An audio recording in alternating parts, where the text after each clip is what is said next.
Hey, Hey, Questlove, my how you name's doing? Chris Taylor. I'm the social media manager over at Marcus Theaters. How are you today, my friend? I'm fine. I'm fine. How you doing? Oh man, I'm living my best life on a Monday morning, right? Best I can ask for That's right all we now. can do. That's all we can do.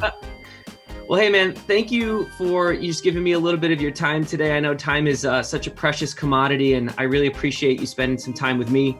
And congratulations on Summer of Soul. What an absolutely incredible experience. I went into Thank it you. completely blind and open yesterday, and afterwards, it was a film that I am very thankful that I dedicated some time to watch. Absolutely incredible accomplishment. So congratulations. You know, the thing is that no one knew about this festival. So even I was in the same place that you were 3 years ago when the producers of Summer of Soul came to me with this story that I didn't know if I wanted to believe it. Like, okay, I know everything about music. At least I like to make the world think that I know everything about music. Hey, you And had me sold. yeah, and the thing is that this thing was literally hidden in plain sight.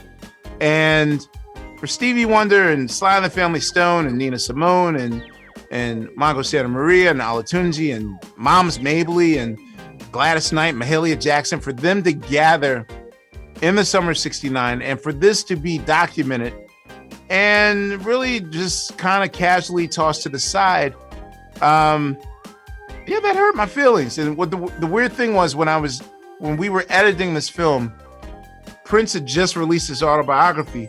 Mm.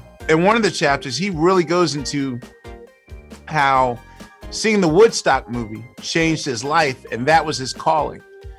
And in doing further research on Woodstock, I realized that Woodstock, the movie, is what sort of set our ideas into this magical time in 1969, where there's this festival and all these unknown acts suddenly became household names. Then I realized, like, oh, Woodstock, the movie, did this. And I just wondered, like, wow, what would have happened if this film were allowed the same path to change my life? I still had, thank God, I had parents that still put me on the path of discovering music. But I just think about all the people that this film could have affected, and so I saw this as my chance to correct history.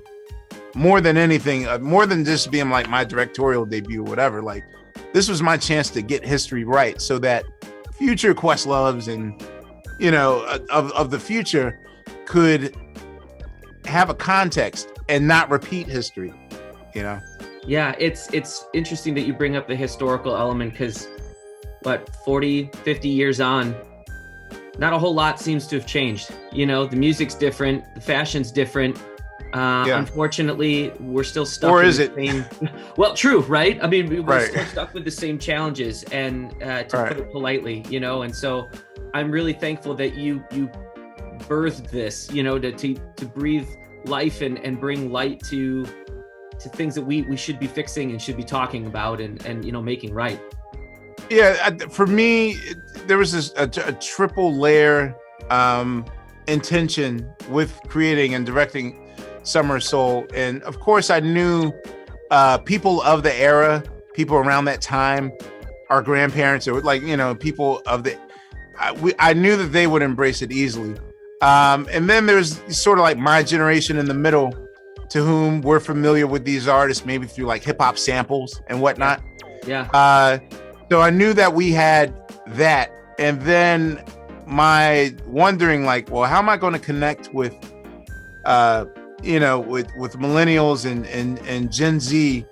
How am I going to get them emotionally involved in this film? And, starting in 2017, I was more leaning towards just straight performance and no context.